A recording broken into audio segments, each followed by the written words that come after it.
Lucas capítulo 3 comienza en el año 15 del imperio de Tiberio César, siendo gobernador de Judea Poncio Pilato y Herodes tetrarca de Galilea y su hermano Felipe tetrarca de Iturea y de la provincia de Traconite y Lisanias tetrarca de Abilinia, y siendo sumos sacerdotes Anás y Caifás, vino palabra de Dios a Juan, hijo de Zacarías, en el desierto. Mencionar a estos gobernantes tiene cuando menos dos propósitos. El más evidente es situar el principio del ministerio de Jesús y del precursor Juan en la historia, es decir, en el tiempo y en el espacio. Porque hemos dicho que el Evangelio de Lucas es el más parecido a una biografía. Es de los 4 evangelios el que quiere enfocar a Jesús como verdaderamente humano. No es que los otros evangelios no lo hagan, pero Mateo tiene un acento especial en Jesús como el rey que ha de venir. Marcos en Jesús como el siervo sufriente. Juan como el Hijo de Dios. Pero el énfasis que Lucas pone es en la perfecta humanidad de Jesús. Lo hemos visto cuando Lucas ha tomado el tiempo para narrarnos acerca de su madre, acerca de la concepción y del nacimiento. Un Jesús que se ha gestado durante 9 meses en el vientre de su madre, que ha crecido como todos los pequeños, que ha tenido que aprender la palabra de Dios con esfuerzo y memorización. Un Jesús que ha estado en Nazaret por 18 años trabajando en la carpintería. Jesús humano. Ahora ha llegado un nuevo momento en la historia de la redención. Y ese nuevo momento tan importante se ubica en el año 15 del gobierno de Tiberio, emperador de Roma, que había comenzado a gobernar alrededor del año 14 de la era cristiana. Así que entre el 27 y el 29 de la era cristiana, Juan el Bautista aparece en el desierto. Pero no solamente hablar de estos gobernantes y de estos sacerdotes tiene la función de situarnos históricamente con respecto a la humanidad de Jesús, sino también de subrayarnos la condición deplorable del momento. Si se ha hablado precisamente de cómo la cultura hoy está en decadencia, de cómo la corrupción, la inversión de valores tiene a las personas en la miseria moral a veces, económica a veces, y muchas veces ambas miserias. Aquí también. Por lo pronto, la tierra de Canaán, el territorio del pueblo judío que se vio como el pueblo elegido, no es libre. El pueblo elegido no tiene un reino propio. No tiene un rey ungido por el Espíritu de Dios. No es un rey que gobierne siendo descendiente del rey David. El pueblo del pacto se encuentra bajo la bota romana de Tiberio César, que como todos los emperadores y todos los grandes imperios han construido su grandeza sobre la sangre de los pueblos. Y se mencionan algunos tetrarcas, palabra griega que originalmente significaba gobernante sobre una 4ª parte del reino. Pero en este tiempo del Imperio Romano solo significaba casi un reyesuelo. La tierra de Canaán y la parte norte de Siria estaba hoy repartida entre esos reyesuelos: Felipe, Herodes, Lisanias. Con ello, la provincia, toda esa provincia tenía una cierta importancia geográfica, estratégica, pero al mismo tiempo era un rincón del imperio, al que no se le daba más importancia que sacar riquezas o sacar algunos productos de la tierra. La situación religiosa no era mejor. Sumos sacerdotes Anás y Caifás. Algunos comentaristas dicen que Anás, el suegro, había sido sumo sacerdote aproximadamente hasta el año 14, cuando el procurador romano lo depuso y nombró en su lugar a Caifás. Pero como era ex sumo sacerdote, se le seguía llamando honoríficamente sumo sacerdote. Otros comentaristas son de la opinión que el sacerdocio estaba tan corrompido que Anás y Caifás se turnaban cada año el sacerdocio.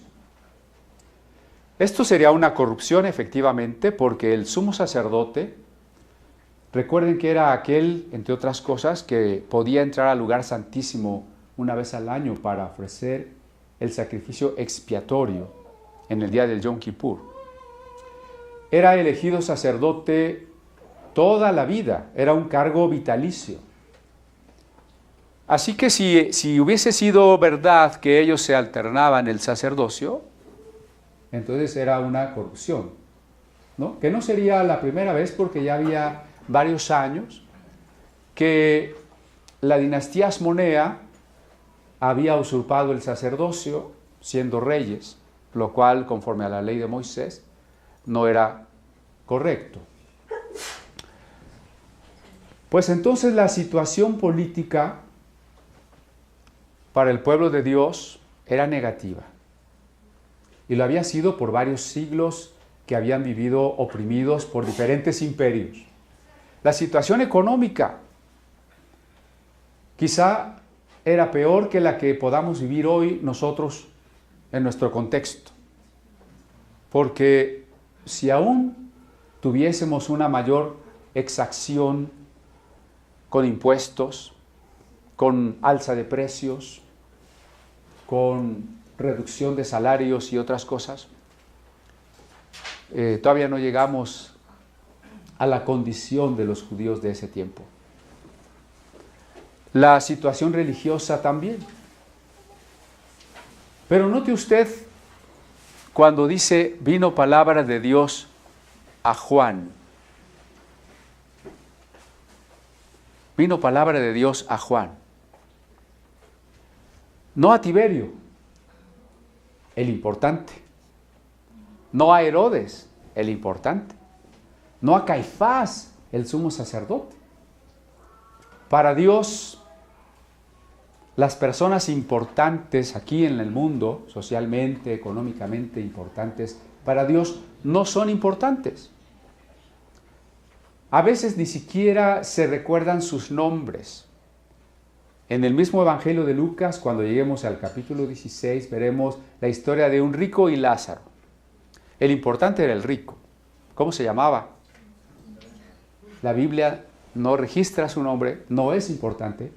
El mendigo, nosotros no sabemos los nombres de los mendigos que están ahí en la esquina. Para Dios era importante.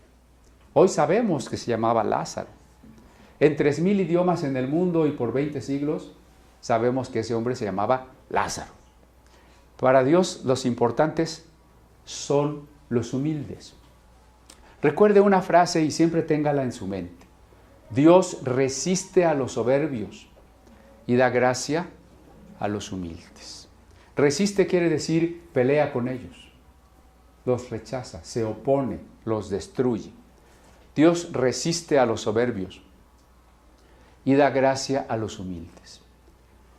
Esta gran frase, vino palabra de Dios, es una frase que encontramos en los grandes profetas como Isaías, Oseas, Jeremías o Moisés. Otra vez, tras 400 años en que el judaísmo oficial piensa que no hay profecía, resuena otra vez el eco de esta maravillosa frase, vino palabra de Dios. Pero no vino, insisto, a los grandes gobernantes, no vino a los sacerdotes. Esa palabra de Dios no sucedió en Roma. Algunos creen que la cabeza de la iglesia está en Roma, pero no vino palabra de Dios a Juan en Roma.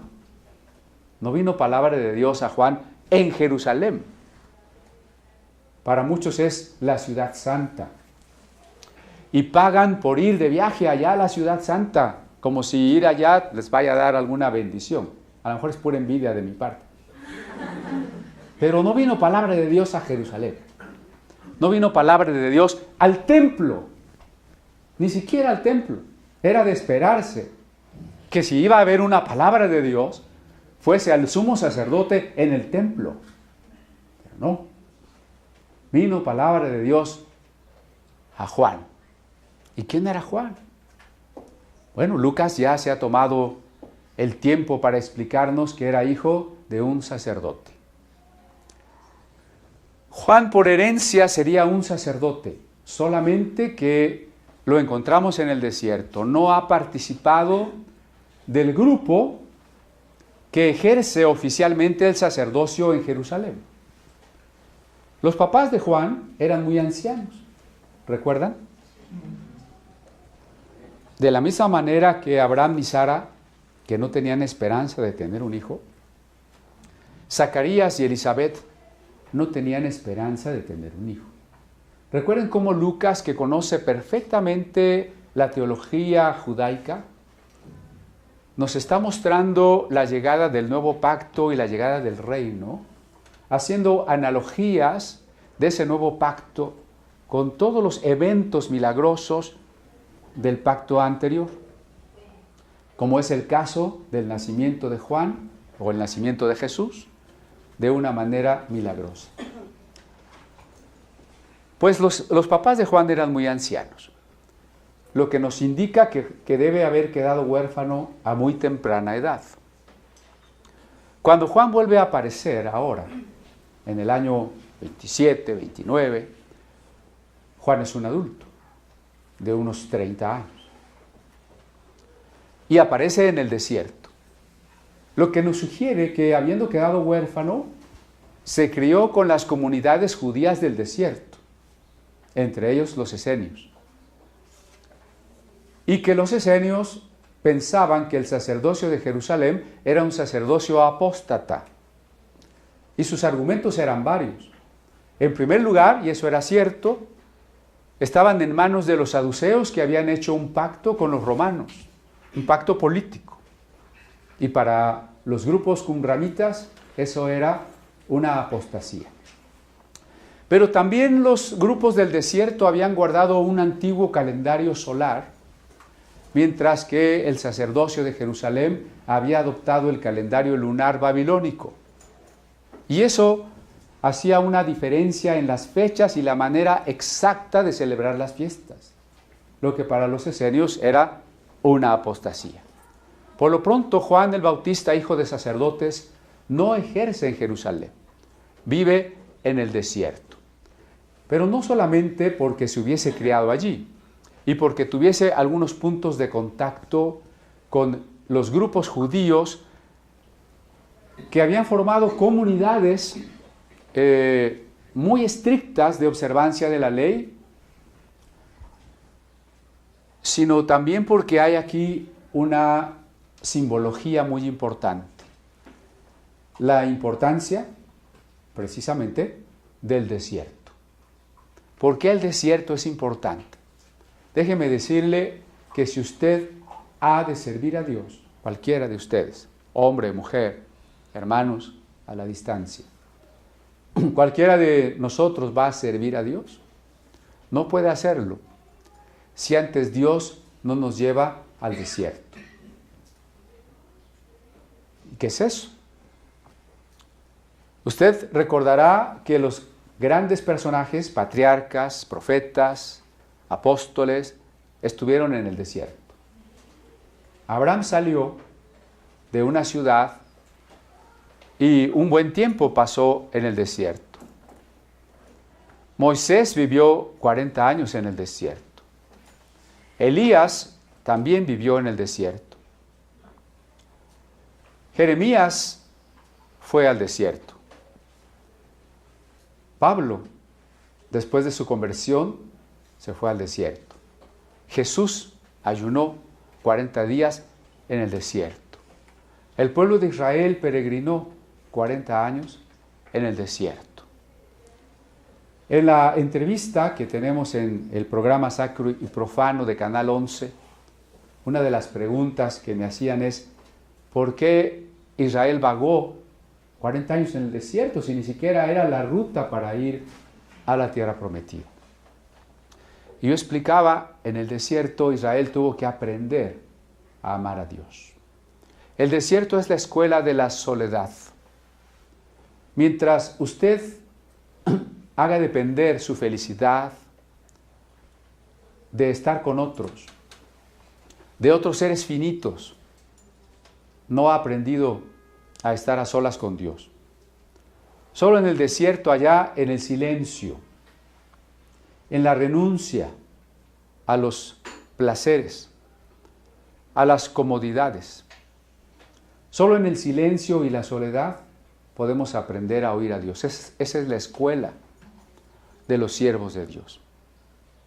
Claro que no siempre es un asunto literal. Usted no me va a decir, bueno, ya me voy al desierto de Sonora o de Zacatecas, nos vemos el año que entra.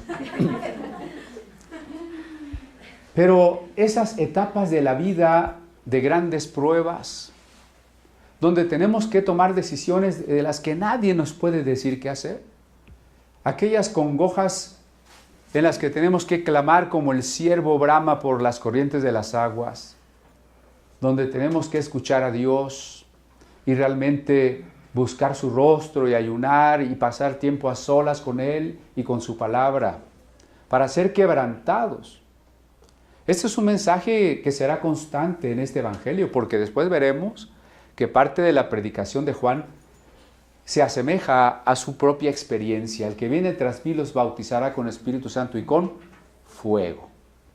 Este es el bautismo en fuego, la escuela del desierto, donde tenemos que aprender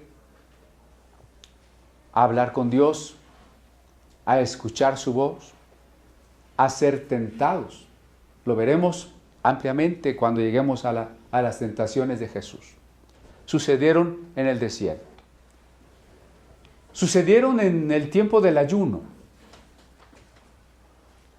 Y cuando él había sido lleno del Espíritu Santo. No vaya usted a pensar que si usted ya aceptó a Cristo como Salvador, todo tiene que caminar color de rosa. Es falsa la afirmación de pare de sufrir.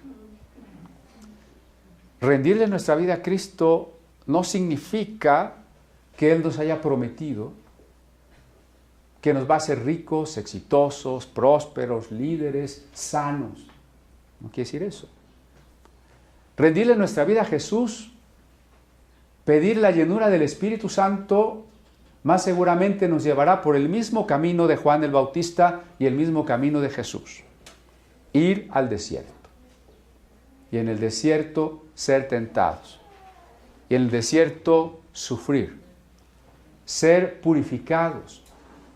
Aprendiendo a no depender de nuestra soberbia, de nuestra confianza en nosotros mismos. Es un mensaje de las conferencias de autoayuda y motivación, ¿no? Confía en ti mismo. Dios me libre. Me conozco. Mi confianza está en Dios, no en mí. Pero para aprender a no confiar en mí, necesito ser quebrantado por Dios. Cualquier persona que sirva a Dios o quiera servir a Dios y no esté quebrantado, va a ser un estorbo en la obra de Dios. Y todos hemos visto a alguien soberbio, necio, impositivo en la obra de Dios. ¿Qué nos está diciendo esa persona? No he sido quebrantado.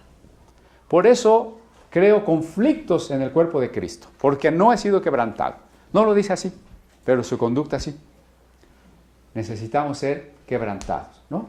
Ahí estaba Juan en el desierto, pero no solo estaba en el desierto porque él había sido forjado como profeta en el desierto, sino porque este Juan, y lo dice el Evangelio de Mateo, es el Elías que había de venir. En ello estaremos insistiendo en los pasajes que hablan de Juan, ¿no? ¿Cómo dicen algunos que es necesario que primero venga Elías? Preguntaron a Jesús. Y la pregunta continúa, sobre todo en posturas como las dispensacionalistas, ¿no? Es que Elías se fue al cielo y tiene que regresar en la gran tribulación. Bueno, Jesús contestó, Elías ya vino. Y se refería a Juan. Entonces Juan vivió como Elías en el desierto. Y como Elías, nos dice los evangelios, también vestía con unos vestidos de pieles de camello y comía las cosas frugales del desierto. Al igual que Elías, un hombre que ha pasado por el crisol de la soledad y del desierto. Pero no solamente se dice el desierto por eso, sino porque la siguiente frase es, y él fue por toda la región contigua al Jordán, predicando el bautismo del arrepentimiento para perdón de pecados. El Evangelio de Juan, es importante siempre completar los enfoques acerca de Jesús con los evangelios, con los distintos evangelios. El Evangelio de Juan es un poco más específico y nos dice que Juan bautizaba junto a Salim, del otro lado del Jordán, donde había aguas. Qué importante esto, del otro lado del Jordán. ¿Por qué? Sí, predicaba en el desierto, en la región contigua del Jordán, pero Juan es específico, del otro lado. Uno diría, si tú quieres que tu mensaje tenga difusión, que sea conocido, pues te vas donde hay más gente, ¿no? ¿Por qué no Juan dijo, me voy a ir a predicar allá afuera del templo de Jerusalén, donde llegan las multitudes de peregrinos de muchas ciudades y muchos pueblos, y seguro voy a tener una iglesia más grande? ¿Por qué no predicar en Jerusalén? O más o menos cerca de Jerusalén. ¿Por qué irse a donde nadie vive? ¿Por qué irse incluso del otro lado del río?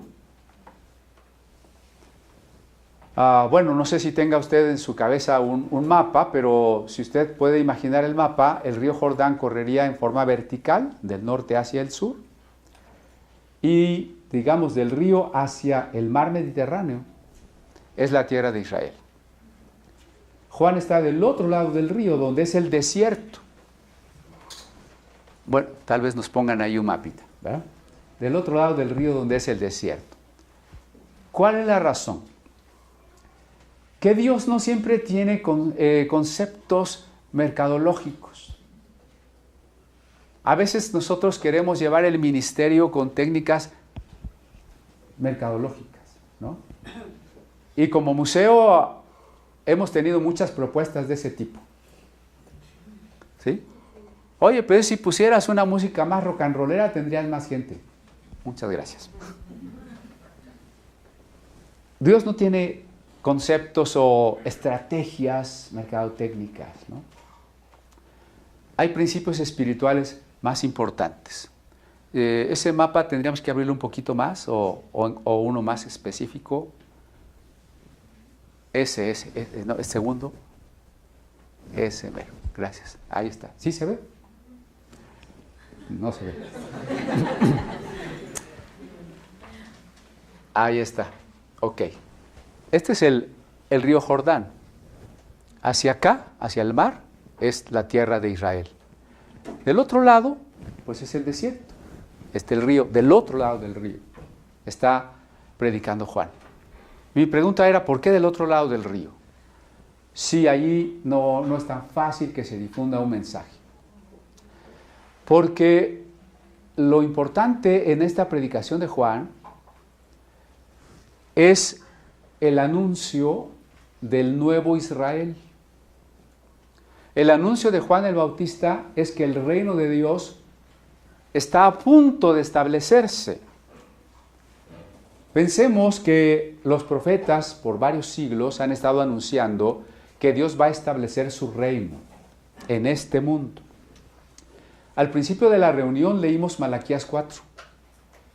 Y en Malaquías 4 dice Dios que el malvado será quemado como la estopa y no se encontrará más su raíz. Y que en cambio el sol de justicia nacerá y nos alegraremos en Jehová. Este anuncio del reino que los profetas habían hecho por siglos era esperado por todo el pueblo que sufría. Entre más sufrimos, más crece nuestra esperanza. También lo dice el apóstol Pedro y Santiago, que en la prueba se desarrolla la paciencia y la paciencia produce esperanza y la esperanza no avergüenza. ¿Por qué? Lo que significa que cuando vemos cómo está el mundo y lo sufrimos, no solo porque lo suframos en carne propia, sino porque nos duele ver el mundo, anhelamos que Cristo ya venga. Anhelamos que ya fuera la resurrección. Alguna vez ya les he dicho, si usted no vive angustiado y dolido por lo que pasa en el mundo, preocúpese por su condición espiritual, la de usted. Si usted es de los que dicen, ay, ojalá que Cristo se tarde mucho, no es la actitud correcta. La actitud correcta es un deseo vehemente de que el amado ya llegue. Pues ese anhelo estaba en el pueblo, que el reino de Dios llegara. Pero el reino de Dios se concebía y se había anunciado como que cuando Dios apareciera en la persona del Mesías, los malvados serían destruidos y solo los justos participarían del reino. Es importante entender esto. Juan el Bautista viene anunciando precisamente que los que quieran participar del reino tienen que corregir su vida si quieren participar. Si no corrigen su vida, correrán la suerte de los malvados. Juan el Bautista no está diciendo que por el mero hecho de estar en el pueblo escogido, de haber nacido judío, ya vas a participar del reino, O sea, la predicación de Juan tiene unas implicaciones muy interesantes. Porque a veces pensamos, no, pues si yo soy de la iglesia, pues ya estoy predestinado. ¿No? Recuerden que Juan va a decir que algunos hijos de Abraham, que se consideran hijos de Abraham, son hijos de serpientes. ¿Recuerdan? O generación de víboras. Les dice a los que se sentían hijos de Abraham. Entonces, no es suponer que yo voy a participar del reino. Juan insiste en que se requiere una rectificación de la vida. Entonces, cuando el reino se establezca, no de una manera material, política, una imposición militar, sino el reino que viene es un reino del corazón. Y entonces Juan se va a predicar del otro lado del Jordán, porque es el punto donde el pueblo de Israel llegó con Moisés. Tenemos que llegar al Deuteronomio y recordar que al final de 40 años de peregrinación, llegaron a las llanuras de Moab y Moisés contempló la tierra prometida desde allí. No pudo entrar, pero en ese lugar nombró a Josué para que tras la muerte de Moisés los guiara para cruzar el río y poseer y heredar la tierra prometida. Entonces, si vemos el simbolismo de Juan, Juan se va otra vez al mismo punto donde Israel iba a pasar el Jordán para poseer la tierra prometida. La gente que Juan ha de bautizar del otro lado del Jordán representa el nuevo Israel.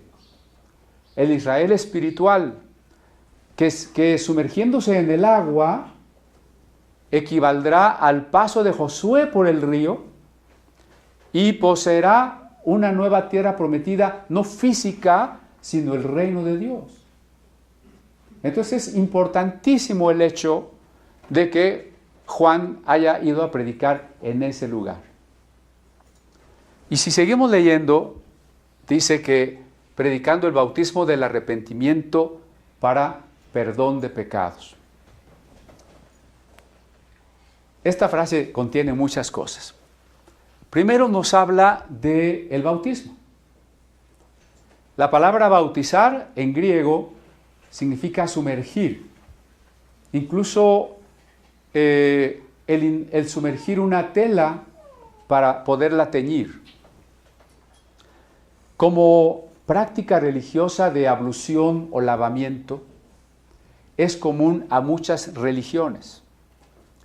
Los seguidores de la diosa Isis en Egipto se bautizaban confesando sus pecados y a partir de ese bautismo eran discípulos de Isis. Más lejos en el oriente, allá en la India, la gente se sumerge en el Ganges, en el río sagrado, para purificarse. Es decir, según la fenomenología de la religión, los bautismos no son exclusivamente judíos ni exclusivamente cristianos, ¿no? Dentro del judaísmo, los qumranitas, los esenios, donde dije probablemente Juan conocía, porque Juan vivía en la misma región del desierto, se bautizaban, aunque no una vez en la vida, como será el bautismo cristiano, sino que se bautizaban diario, y algunos 2 veces al día, para mantenerse puros, ¿no? Los judíos también. Por ejemplo, los sacerdotes tenían en el patio del templo una gran fuente de bronce, en la que antes de entrar al lugar santo se lavaban cuando menos las manos y los pies. Y el día que fueron consagrados se habían bañado por completo, como parte del rito de consagración. Pero el judaísmo en general tenía muchos tipos de lavamientos. Me parece que es el Evangelio de Marcos el que insiste que los judíos tenían la tradición de lavarse las manos antes de comer. Y dice que además tenían muchos otros lavamientos porque lavaban los trastos y las jarras y otras cosas, ¿no? La ley de Moisés también insistía que después de ciertas circunstancias de tocar algo inmundo, la gente debería pasar por un rito de purificación con agua. Entonces, lavamientos, bautismos, abluciones, había muchas, tanto en el mundo judío como en el mundo pagano. Pero lo que quiero subrayar el día de hoy es cómo Juan el Bautista y después Jesús van a impartir un nuevo significado al acto del bautismo. Y voy a ampliar esto. El cristianismo, como en su momento también algunas prácticas hebreas, tienen el poder de resignificar. ¿Qué quiere decir? Que aunque una fiesta o costumbre o lugar hubiese sido usado para otro asunto, incluso para otra creencia, cuando es adoptado por el pueblo hebreo o el pueblo cristiano, es resignificado.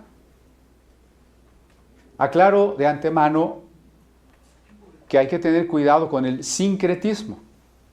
Van a ser 2 cosas distintas, a ver si podemos abordar ambas, ¿no?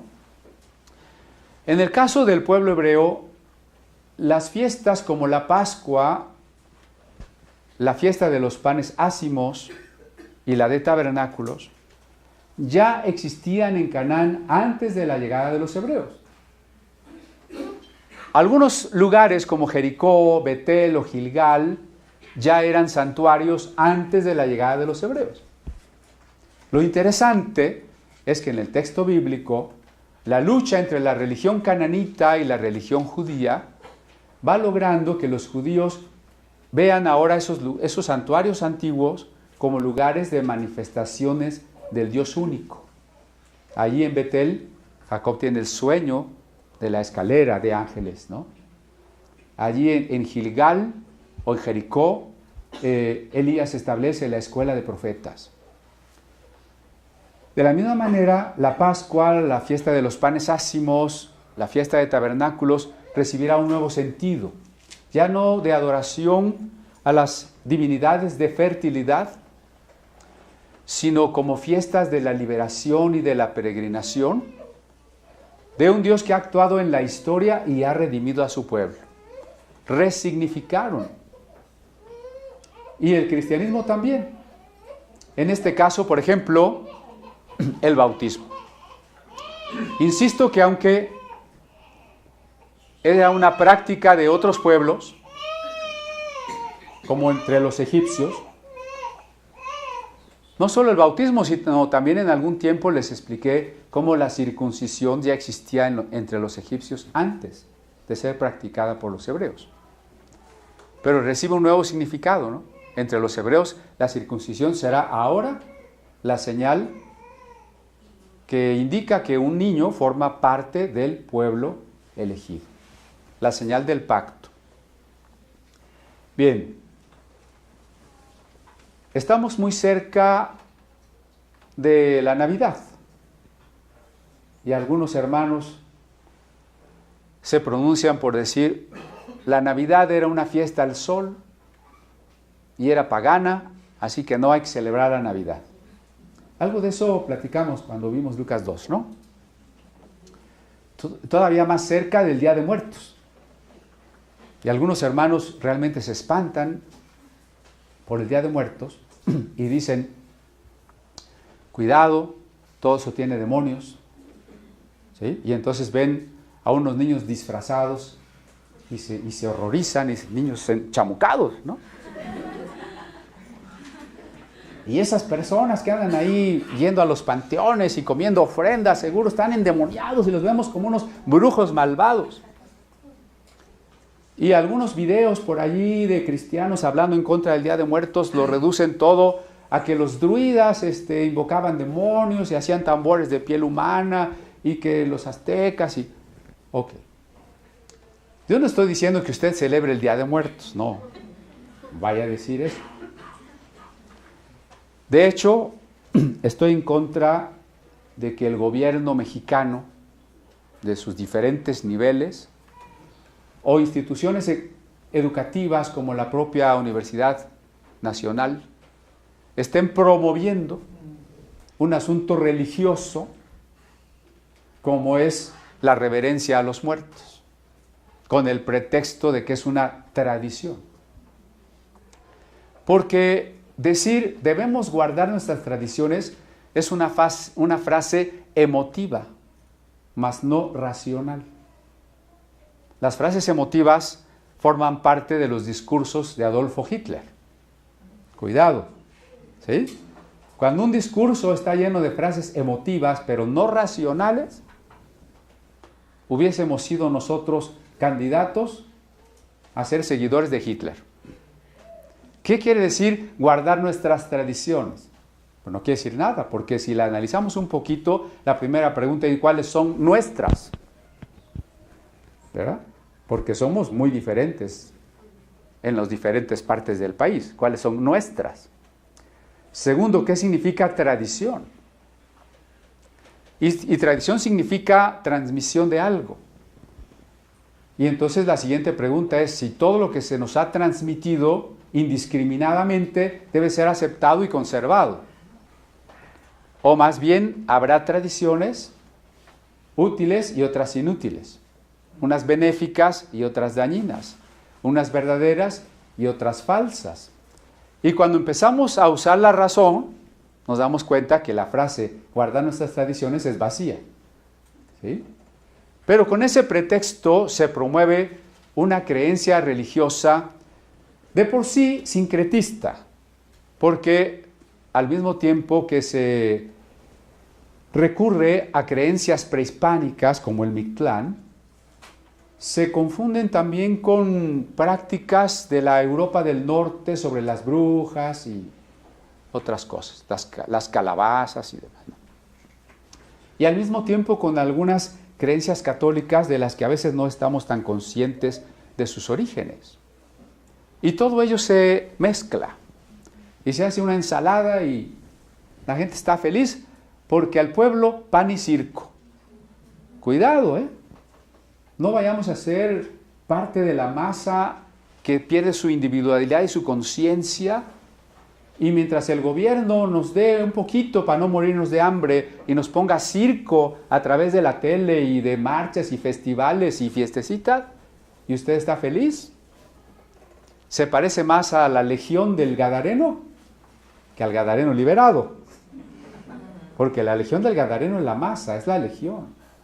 Pero nosotros somos aquellos que han vuelto en sí y han recuperado la conciencia individual, personal, ¿no? Bueno, no estoy favoreciendo el sincretismo, pero sí que podíamos abordar estas festividades de otra manera. Por ejemplo, a veces en la universidad, como me toca dirigir ceremonias oficiales, a veces me dicen, bueno, ¿y puedes dirigir la del Día de Muertos? Sí, si me dejan leer lo que yo quiera. Pues que sí. Muy bien, pues ahí les va. Eclesiastés, Apocalipsis, ¿verdad? Entonces, no voy a decir que no, o sea, es una oportunidad de leer la palabra de Dios. Unos jóvenes dijeron, hoy, pues quieren que nuestro grupo ponga una ofrenda, pero nosotros somos cristianos. Muy bien, pongan una ofrenda, pero esa ofrenda sea una tumba vacía, ¿verdad? Porque el problema de todos los que celebran a la muerte es que no han comprendido que la muerte no es lo definitivo, que lo definitivo es la vida. Lo que tendríamos que celebrar es la resurrección. Frente a todas las personas que quieren pensar en la muerte, celebrar la muerte de cualquier manera, nuestro mensaje tendría que ser: Jesús ha resucitado. Pero ese mensaje no se va a dar de una manera legalista, de decir, no me junto contigo porque tú te disfrazas de momia. No, me junto contigo y te platico que Jesús ha resucitado, ¿verdad? Nuestro mensaje en estos días debe ser ese, el de la vida, el de la resurrección. Por supuesto que una participación activa en una práctica religiosa equivocada no debe darse de parte nuestra, porque implicaría que estamos de acuerdo. Y lo que queremos es que las personas entiendan que el mensaje de Cristo es algo distinto.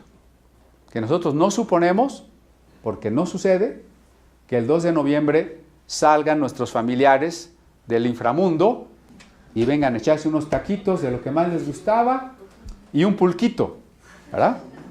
Por supuesto que no. Sabemos que no es así. Y tampoco quisiéramos que fuera así, porque nosotros sabemos que nuestros familiares creyentes están disfrutando de la presencia de Dios y no tienen para qué regresar a este mundo tan terrible, ¿verdad? Allá están bien.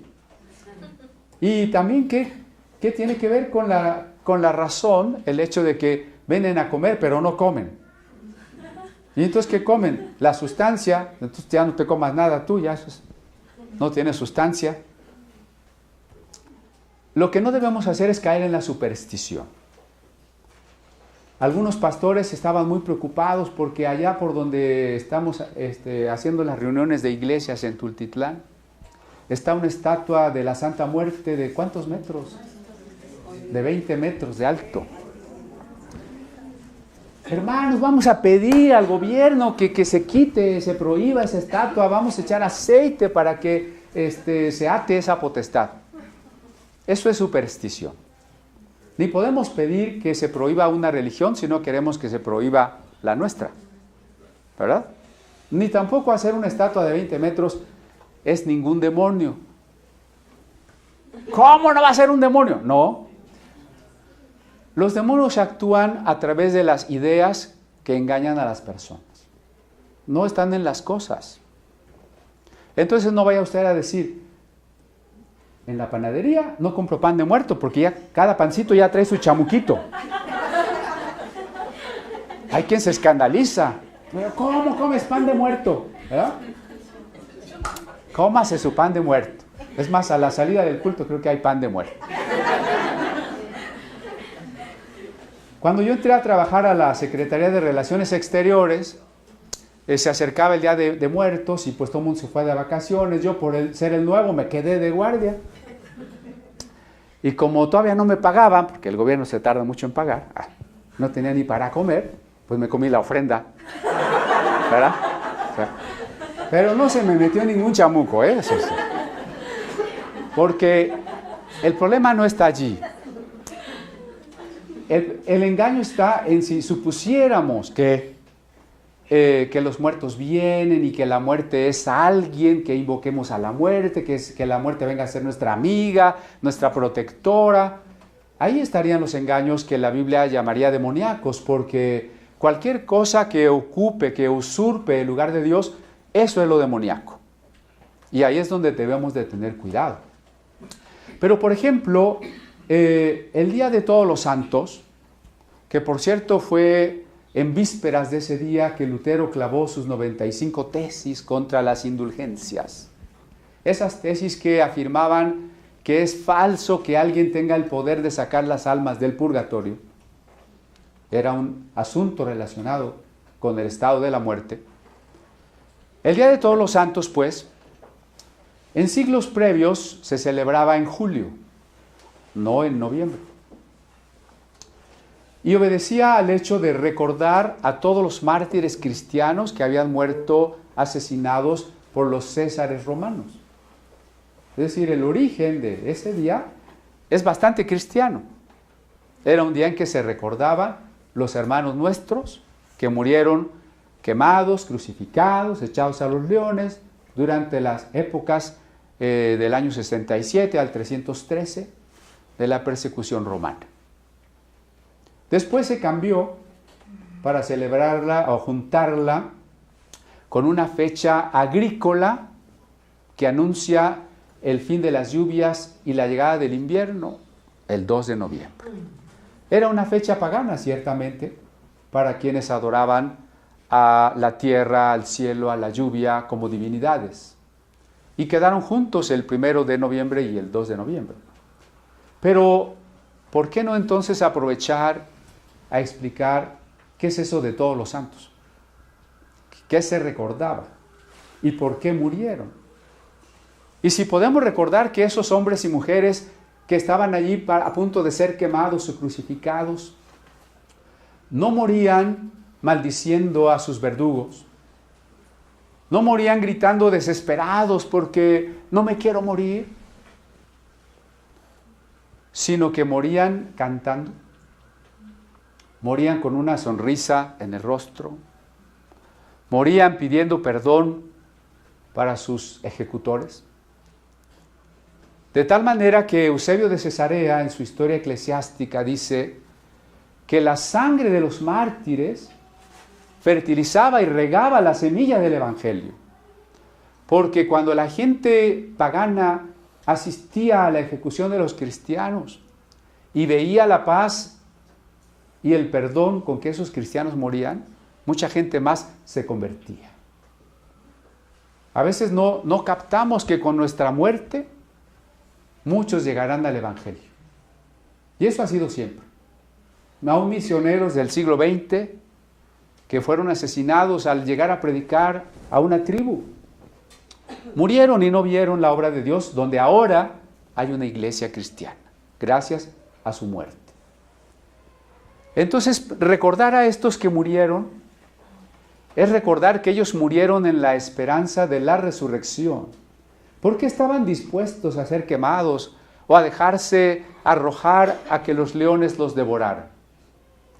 Porque ellos tenían una certeza, la certeza que enuncia el Apocalipsis: sé fiel aunque te maten y yo te daré la corona de la vida. Es triste, hermanos, que cada día, cada año diría yo, haya más promoción a la celebración del Día de Muertos, con toda la ensalada y la mezcla que ya les dije, porque desde las películas de terror, que se ponen más de moda en estas fechas, hasta las instituciones educativas desde el kinder, promoviendo lo que no saben ni qué es triste. Pero también es un punto en el que nosotros tenemos que aprovechar para predicar y hablar de la vida que es Jesucristo y hablar de la resurrección de Él y de la resurrección nuestra y de la esperanza y de la paz de los que han muerto y que no tienen necesidad ni de venir a comer, ni de venir a visitarnos, ni nos están cuidando desde el cielo, porque alguna vez escuché un pastor que le decía a un familiar suyo, pues, sí, mira, tu familiar que murió te está cuidando desde el cielo. Está en 2 de Herejías 3:4. No es así. Nosotros tenemos esta gran esperanza. Pero entonces Juan el Bautista trajo una práctica común en su tiempo, pero le dio un nuevo sentido. Y ese nuevo sentido es, si tú quieres participar del reino que está a punto de establecerse, tienes que escoger. Para no ser de los impíos que serán desarraigados y quemados como estopa, arrepiéntete de tus pecados. Rectifica tu vida. Y este es el mismo llamado entre el bautismo de Juan y el bautismo de Jesús. Hay diferencias, pero hay cosas en común. Y una de ellas es el llamado al arrepentimiento. Arrepentimiento es la decisión de cambiar. Vamos a seguir después, otros domingos, con todo lo que continúa y nos detendremos más en la definición de arrepentimiento, pero cerremos con este llamado. Arrepentimiento es una decisión de cambiar. Y no por fuera, porque las abluciones que hacían los judíos son purificaciones del cuerpo, de haber tocado cosas impuras. Juan no está pidiendo que se limpien del cuerpo, sino que haya una limpieza del corazón. Entonces, la predicación de Juan es revolucionaria. No está pensando ni siquiera como los qumramitas, que los baños diarios me hacen santo. Juan está pensando que el bautismo sea solamente una señal de una limpieza interior, que se llama el arrepentimiento. Por eso, en la carta de Pedro 3:21, primera de Pedro 3:21 dirá que el bautismo no nos quita las impurezas de la carne, sino es el testimonio de una conciencia limpia, porque es una invitación no a limpiarme ritualmente. Los ritos no sirven. Con Juan el Bautista comienza como sacerdote que es, pero es también profeta. No va a poner el énfasis, como lo hacen los otros sacerdotes, en los ritos, en los sacrificios y en los sacramentos. Él va a poner el énfasis como profeta en el corazón. Y el corazón requiere arrepentimiento. Ese bautismo no te va a bañar para que seas santo porque te quitaste la impureza física.